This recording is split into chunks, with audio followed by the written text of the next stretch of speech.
Ce que je vais vous présenter là, c'est pas tant une enquête qu'un texte.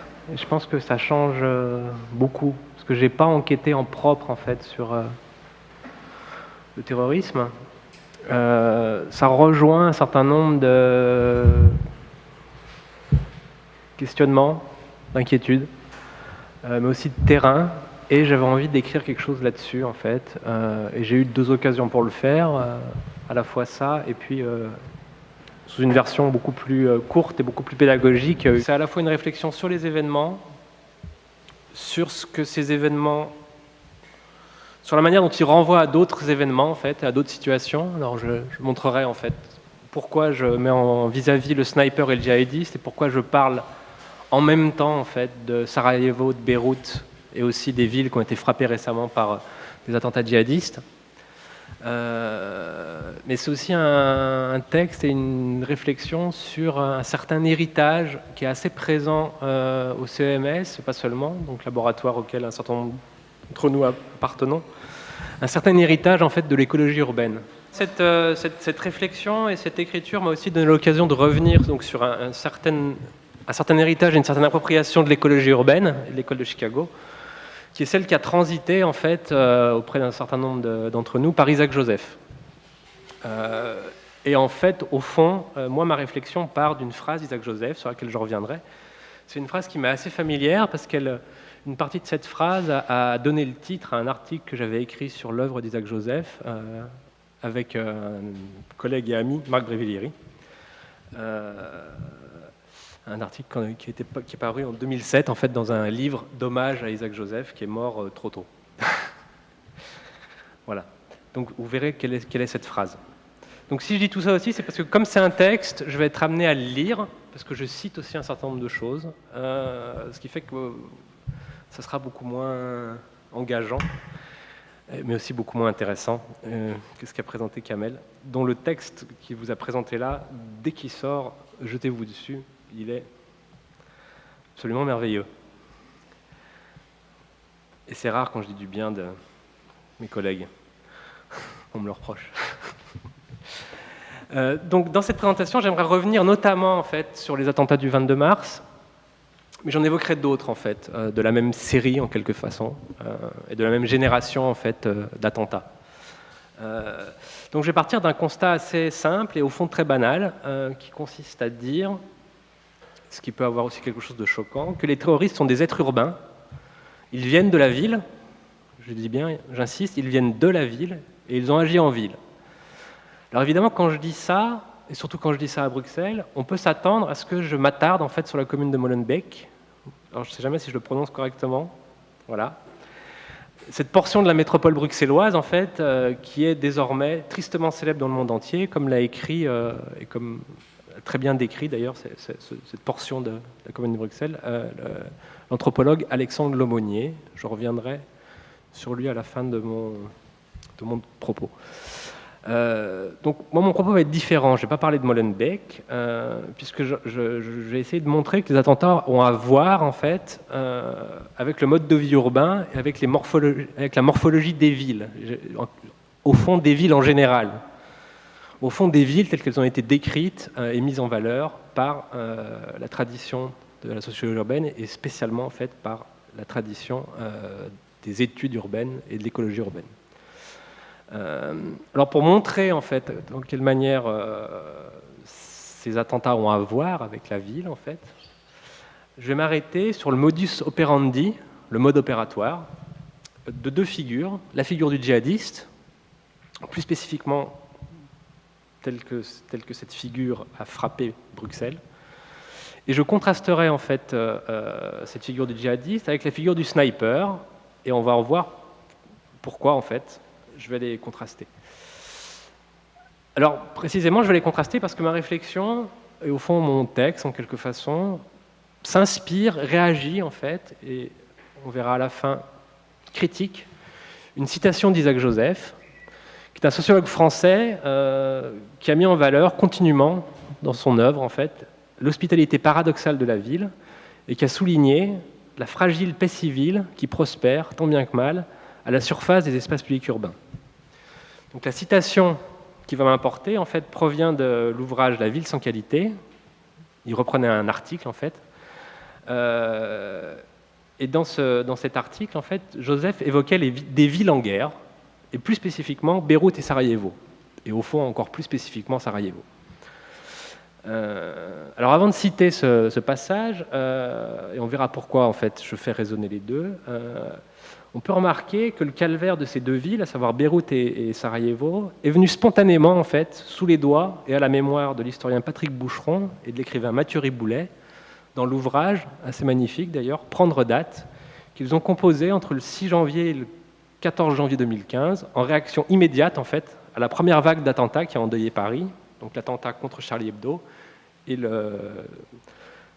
me souviens plus du nom, Super Cacher. Voilà. Et donc, que disait-il en fait? Cet ouvrage a été composé par un échange de mails qu'ils s'envoyaient l'un l'autre, l'historien et l'écrivain. Je ne sais pas si les gens connaissent qui est Patrick Boucheron, c'est un historien qui est relativement fameux. En fait, il a été élu au Collège de France il n'y a pas un mois. Et donc, dans un de ces mails qui s'envoyaient, l'un des deux, on ne sait pas qui écrit, en fait, j'ai essayé de recomposer, il dit « Où a-t-on vu de telles scènes ? Sinon à Beyrouth, à Sarajevo, en tout cas dans les villes en guerre. »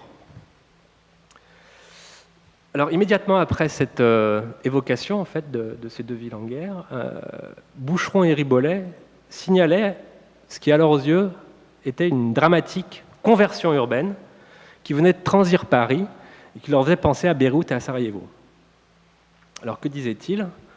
Là aussi, c'est une citation de leur part, donc je les cite. « Cela ne signifie pas seulement la guerre près de chez nous, cela veut dire qu'on se situe à l'exact opposé de ce que les militaires appellent si opportunément les théâtres d'opérations extérieures.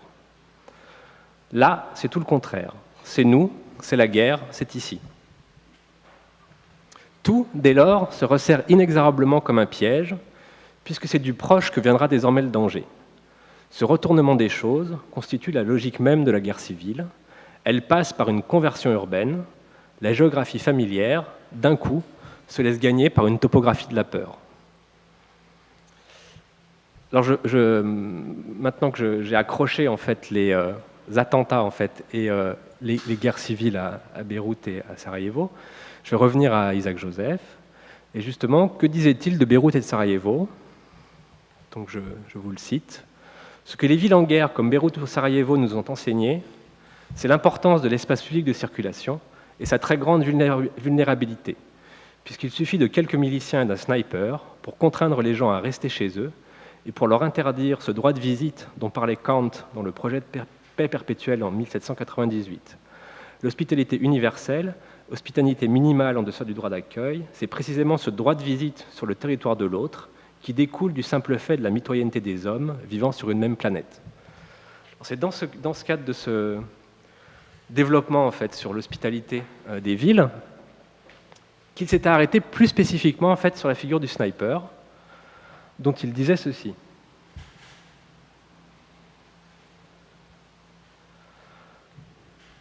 Et ça va être le cœur en fait, de ma réflexion.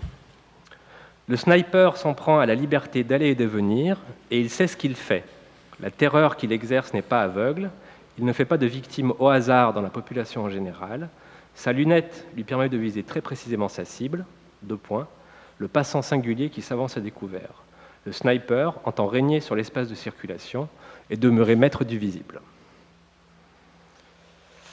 Alors ce que je vais essayer de faire, en fait, à partir de cette caractérisation du sniper, je vais essayer justement d'éclairer ce que Boucheron et Riboulet ont nommé conversion urbaine, dans la citation que je vous ai livrée précédemment. Et pour éclairer cette conversion urbaine, je ne vais pas recourir au prisme de la géographie et de la topographie, qu'ils nommaient en fait, mais à celui de l'écologie urbaine. Et c'est avec ce prisme en fait, que je vais m'efforcer de comparer le sniper au terroriste djihadiste qui a sévi à Bruxelles, puisque l'un et l'autre, à mon sens, exploitent des propriétés écologiques de l'environnement urbain. Et il me semble aussi que ce sont précisément ces propriétés écologiques qui assurent, malheureusement, pourrait-on dire, cette conversion urbaine qui nous fait passer de la géographie familière à la topographie de la peur. Donc en gros, l'écologie se placerait, en fait, permettrait de décrire ce qui nous fait passer de la géographie, qu'il convoque, en fait, à la topographie. et donc nous fait passer de la familiarité à la peur. Alors si je suis passé par cette petite citation d'Isaac Joseph, c'est parce qu'au fond, dans sa manière de caractériser, de styliser en fait ce que fait le sniper, il a bien quelque chose comme un regard écologique. Il nous dit que si le sniper tend à vider les espaces publics urbains, et s'il s'attaque à l'horizontalité de la ville, c'est qu'il sait tirer profit des verticalités de la ville. Donc on a bien quelque chose comme une description d'un milieu en fait, et d'un espace. En effet, que fait le sniper? Soustrait à la vue de ses futures victimes, il exploite les dénivelés de l'environnement urbain, le relief architectural, les scansions entre le bâti, les places et les voies d'accès. Embusqué, armé d'un fusil et serment de patience, il s'arrime à des postes qui lui permettent d'user à son avantage d'un triple pouvoir, le triple pouvoir de la distance, de la profondeur et de la hauteur, et aussi, au fond, de l'impunité. Que fait le sniper? Le sniper prend position là où son œil meurtrier peut attenter à la vie de chacun de ceux qui auront le malheur de passer dans son champ perceptif, un champ perceptif évidemment, dont l'acuité et la profondeur est augmentée par la lunette de visée fixée sur son fusil. Donc, dès lors qu'il est à couvert et en surplomb, depuis le toit d'un bâtiment, à la fenêtre d'un immeuble, voire même plus inquiétant encore, de chez lui, le sniper met en joue ses victimes une à une. Et il fauchera, nous dit Joseph, je le fais parler en quelque façon, le sniper fauchera indistinctement quiconque aurait eu le malheur d'incarner ce passant singulier qui s'avance à découvert, dont parle Joseph. Alors il manque quelque chose dans la description d'Isaac Joseph, et là aussi c'est une question écologique, c'est que la force vicieuse du sniper ne tient pas seulement au fait que ses victimes sont à découvert et au ras du sol, alors que lui est à couvert et en hauteur. La force du sniper tient aussi à sa capacité à tirer parti de son milieu, à l'encontre en fait de ses adversaires militaires, puisqu'il est connu que la ville est un véritable cauchemar opérationnel pour les armées régulières. Alors, par exemple, un général français qui a été déployé dans les Balkans à cette époque le rappelle, les armées ont toujours entretenu un rapport difficile avec les agglomérations, les militaires ont souvent répugné à s'y battre, et il n'est pas anodin que pour illustrer ces difficultés, le général en fait prend l'exemple du sniper, et voici ce qu'il en dit. Et avec quel type d'arme mettre hors d'état de nuire un tireur d'élite, un sniper, lorsqu'on a la chance insigne de l'avoir repéré dans sa tanière, après des jours, voire des semaines d'une observation incessante, astreignante et harassante. Au canon, afin d'être certain de l'atteindre sans coup férir derrière une série de protections à l'intérieur d'un appartement situé dans la partie supérieure d'un immeuble, et si, dans le feu de l'action, le tir de riposte tant espéré devait s'abattre à une fenêtre près, au risque de faire des victimes innocentes, la raison ne commande-t-elle pas de s'abstenir? Donc là, on voit en fait que la force du sniper, c'est pas seulement qu'il peut tirer des gens qui ne savent pas où ils se trouvent, en fait, c'est qu'il est difficile en fait de riposter contre lui, et l'armée régulière ne sait que faire dès lors qu'elle se soucie des civils, en fait. Alors c'est précisément en raison de cette impotence des armées régulières en situation urbaine que le sniper était si présent lors du siège de Sarajevo, où, comme le signale un géographe qui a travaillé pour l'armée, l'essentiel des combats furent des tirs indirects d'artillerie menés de part et d'autre, et des tirs de sniper, utilisant les positions hautes autour de la ville ou les immeubles élevés que l'on trouve à l'ouest de la ville. Donc c'est pas pour rien que dans ces guerres civiles de Sarajevo et de Beyrouth, on a en tête en fait cette image du sniper. Le sniper était effectivement absolument essentiel en fait aux opérations qui ont été menées dans ces pays. Alors pourquoi contraster maintenant, enfin comment contraster le djihadiste en fait? Le djihadiste qui se fait exploser procède autrement. Lui, il n'utilise pas les verticalités de la ville, il en exploite l'horizontalité. Alors évidemment, il se croit en rapport avec une certaine verticalité. On peut même dire que pour faire une opération martyr, il vaut mieux être certain de cette verticalité, puisqu'en se pensant élu de Dieu, il regarde vers le ciel et il espère que son martyr lui ouvrira les portes de la gloire et le fera accéder au paradis. D'ailleurs, dans sa revendication des attentats de Bruxelles, l'organisation califale à laquelle il a fait allégeance ne fait absolument pas mystère de la dimension religieuse, voire liturgique de l'acte meurtrier, dont le crédit reviendrait à Allah lui-même. Alors, je ne sais pas si on aura le temps de tout lire, mais gardez en tête, ça s'ouvre en fait par la grâce d'Allah et son bienfait, etc., etc. Ça se termine aussi, louange à Allah, qui a rendu nos phrases précises, etc. etc. Mais j'attire votre attention d'emblée, en fait, sur une difficulté qu'a eu l'organisation califale terroriste, en fait, à spécifier les personnes qui ont été victimes. Alors, ces personnes appartiendraient au territoire croisé, etc., etc., mais je attire juste l'attention parce que ça va être très important après. En effet, un nombre de soldats du califat, etc., etc., se sont élancés à l'intérieur de l'aéroport Zaventem de Bruxelles et d'une station de métro pour tuer un grand nombre de croisés. Donc on a quand même quelque chose comme une qualification. Mais c'est la suite qui est intéressante, vous verrez pourquoi. Ils ont ensuite déclenché leur ceinture explosive au milieu de leur rassemblement. Donc prêtez attention à cette façon de caractériser rassemblement. On y reviendra par la suite.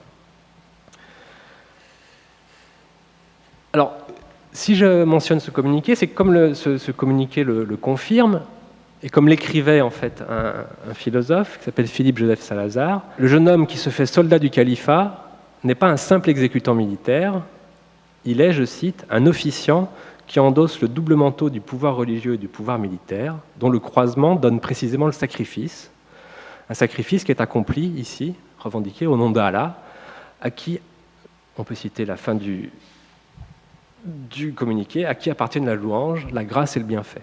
Donc on a vraiment quelque chose comme une dimension religieuse qui n'est pas, comment dire, qu'on ne peut pas dénier en fait. Et au fond, c'est des choses aussi que parfois on a du mal à comprendre ou à accepter. L'attaque terroriste, ce genre d'attaque terroriste est un châtiment. Ça n'a pas seulement en fait une visée politique, en fait, c'est en soi un châtiment.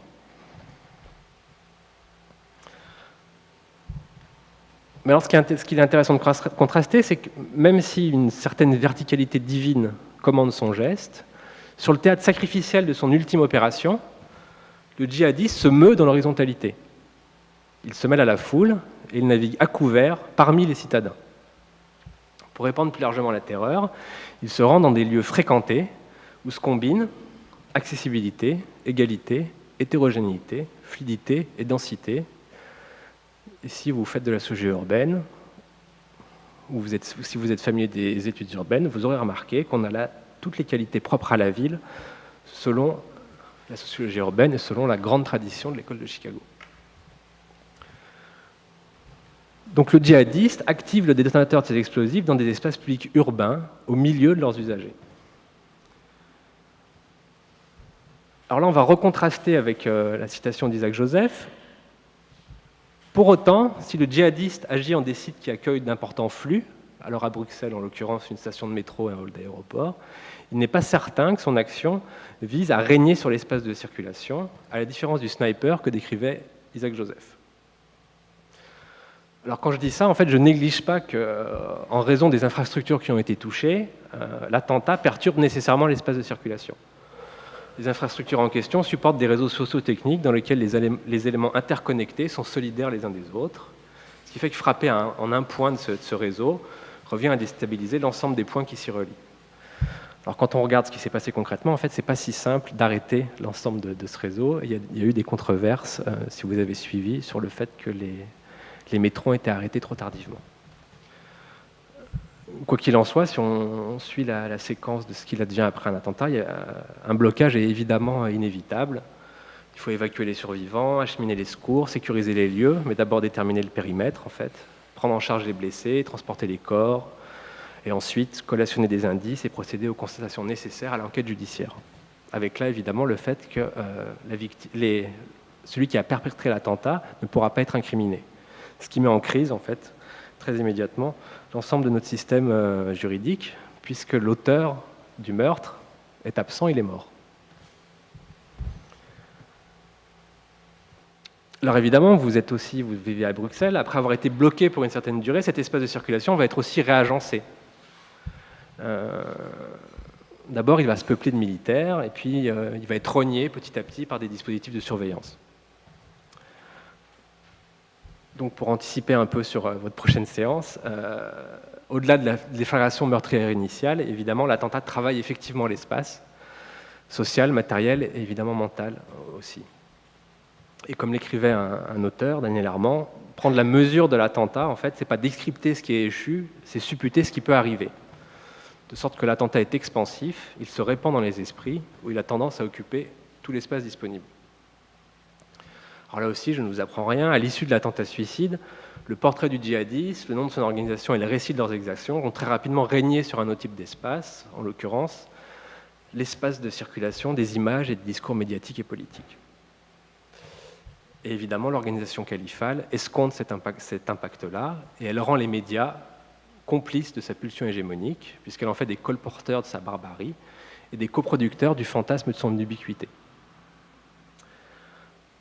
Alors, je suis d'accord avec ça, mais néanmoins, malgré tout, si le djihadiste cible des lieux de circulation et des espaces de circulation, c'est d'abord parce qu'il lui offre une opportunité, l'opportunité de rassemblement occasionnel relativement dense, où une foule de kidam, aussi vulnérables qu'étrangers les uns aux autres, sont ponctuellement coprésents.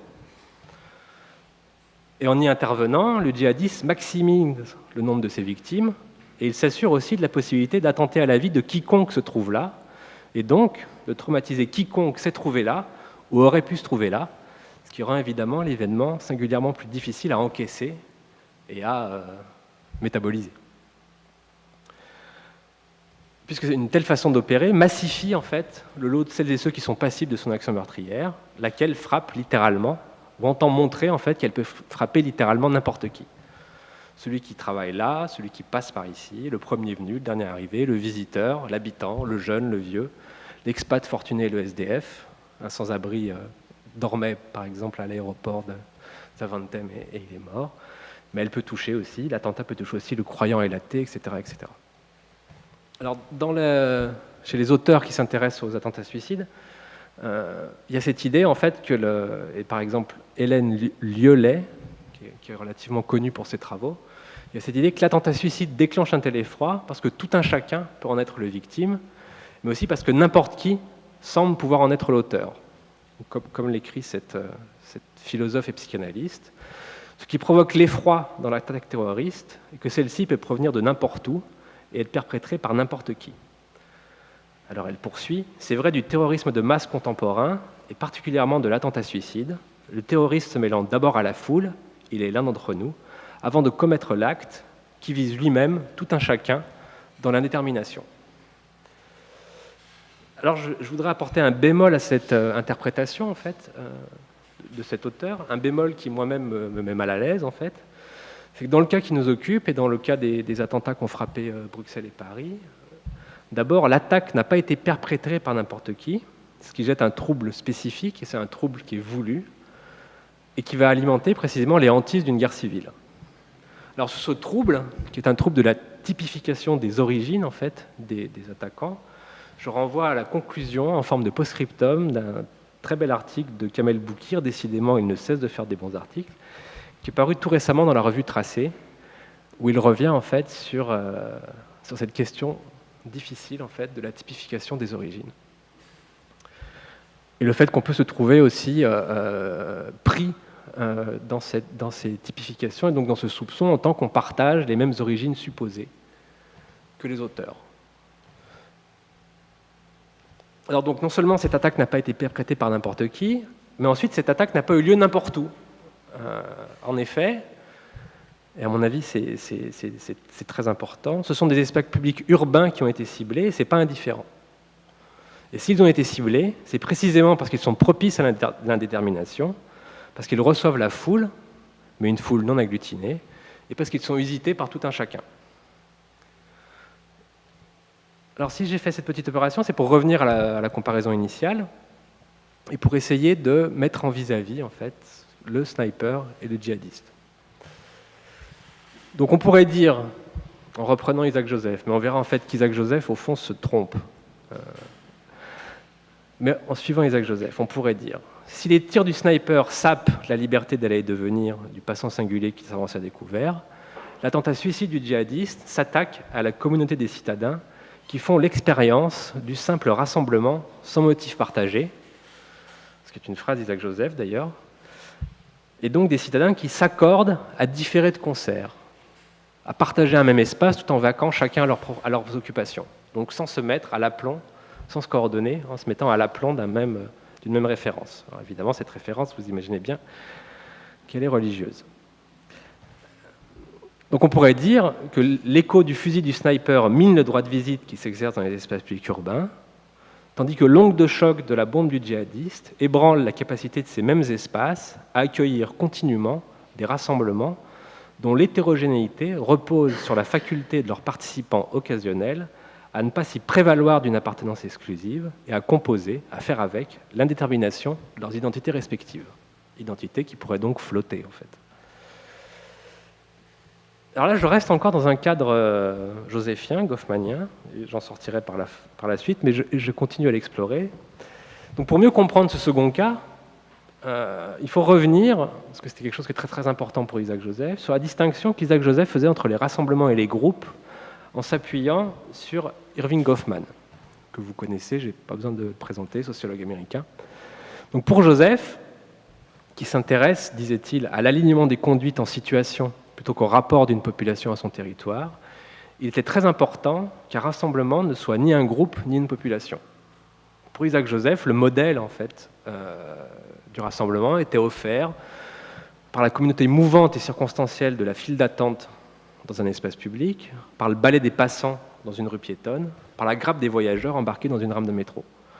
Pour lui, il y avait là autant d'occasions sociales où les citadins, et non pas les citoyens, participent à minima d'une même situation et s'efforcent d'y régler mutuellement leur conduite, mais sans se percevoir comme membres d'une entité collective distincte, et donc sans nourrir une identification obligeante à un être en commun qui n'est ici que très fortuit et complètement passager. Alors pour cet auteur, c'était important parce que c'est ce qui permettait en fait de qualifier, de trouver dans les lieux urbains en fait une hospitalité. Et si pour lui, les lieux urbains qu'il décrivait étaient qualifiés de publics, c'est parce que leur accès n'était pas conditionné à une appartenance. Ces lieux urbains étaient publics parce qu'ils n'étaient la propriété ou ils ne sont la propriété d'aucun groupe social en particulier. Nul ne peut s'en arroger collectivement l'usage en les constituant en territoire. Et évidemment, que fait l'attentat? Il constitue ces lieux en territoire de la guerre, auquel s'oppose le territoire de l'islam. Ces lieux urbains, en fait, étant ordonnés à un principe d'accessibilité généralisée, tout un chacun s'emploie à y laisser ouvert le passage et à y garantir la mobilité, ce qui facilite la dispersion, puisque ces lieux permettent la rencontre et les rassemblements. Ils favorisent des rapports souples et libres d'observabilité mutuelle. Alors je vous dis ça parce que c'est des choses que vous connaissez hein, si vous faites de la sociologie urbaine. Pour les anonymes qui se côtoient dans ces espaces, cette qualité d'accessibilité, elle s'expose et elle se réalise continuellement via l'observance mutuelle d'une inattention civile.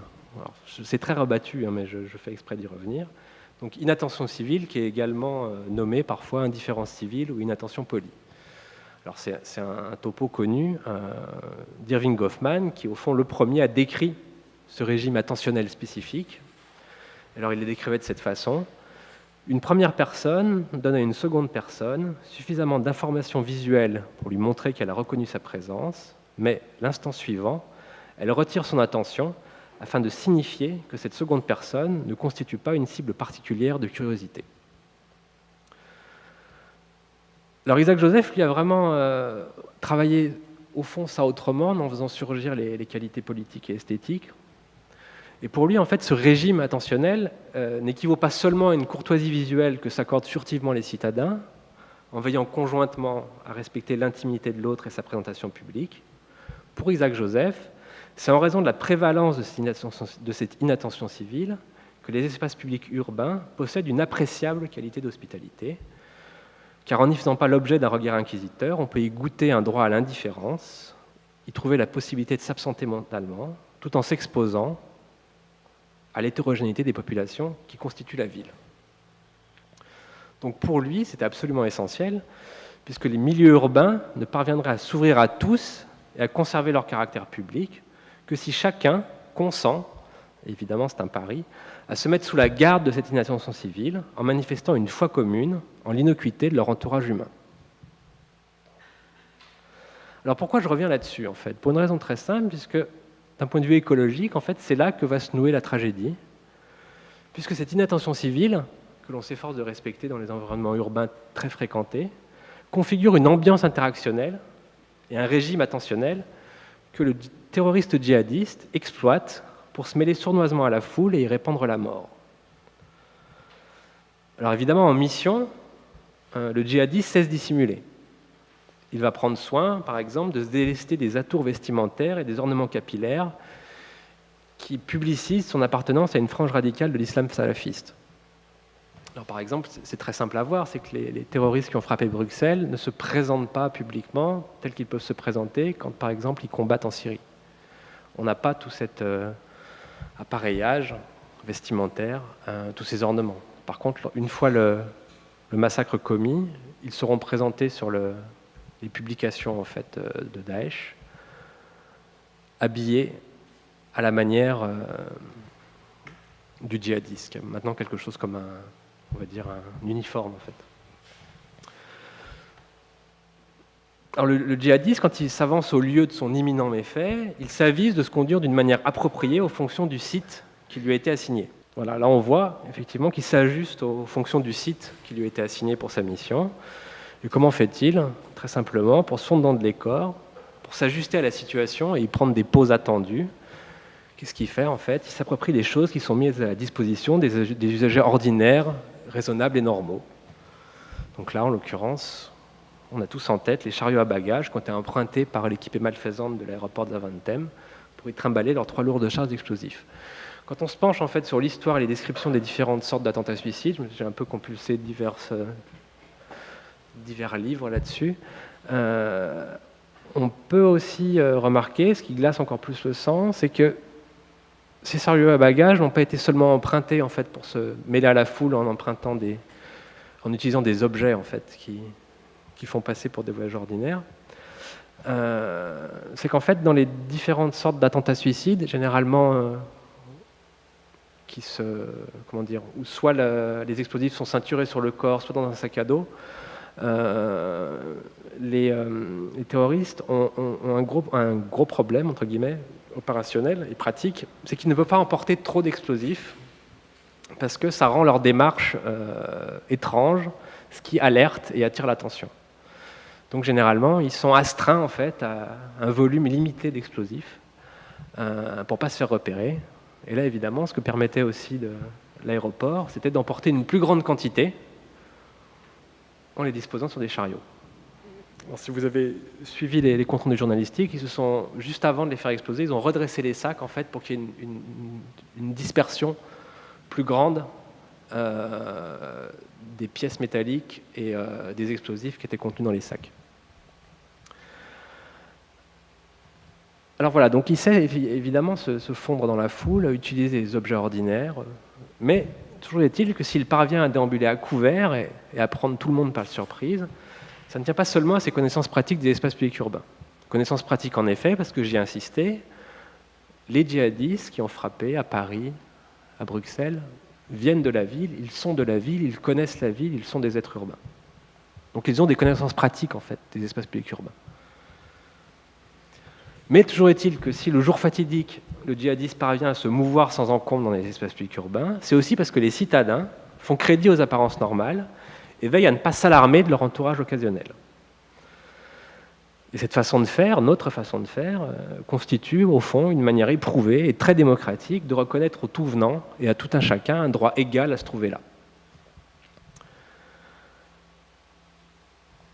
Alors c'est là que ça génère quelque chose comme une inquiétude ou un scandale, c'est qu'en exploitant cette règle de l'inattention civile pour mener des actions qui manifestent une claire et meurtrière inattention aux civils, les explosions de violences djihadistes exposent crûment en fait la foncière vulnérabilité des citadins qui en plus ne sont nullement protégés par leur rassemblement. Tout au contraire, se rassembler en fait, c'est s'exposer à la possibilité d'un massacre ayant plus d'ampleur. Alors, en un sens, en fait, on peut dire que cette violence est urbicide. Alors, c'est intéressant parce que cette catégorie d'urbicide a précisément été constituée par des architectes, des sociologues, des écrivains, pour décrire ce qui se passait en fait dans les villes en ex-Yougoslavie. Alors, pourquoi urbicide?